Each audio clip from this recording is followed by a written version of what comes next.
It protects tomatoes from fungal and bacterial diseases and is mainly used as a disinfectant for tomatoes. Its properties help destroy pathogens on the plant's surface, preventing infections. Additionally, it can improve soil aeration, which benefits the plant's roots. Just spend a few minutes and you won't believe the results. It's usually diluted with water at a ratio of 1 to 10, meaning 1 part 3% hydrogen peroxide to 10 parts water. 100 milliliters of hydrogen peroxide is enough for 1 liter of water. Hydrogen peroxide not only fights fungi and bacteria, but also helps plants grow better and produce more fruit.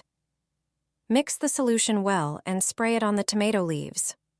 It's best to do this in the morning or late afternoon to avoid the intense sun. Regular use every 2 weeks will keep your tomatoes healthy all season long. This is an eco-friendly and safe solution for both your plants and the environment.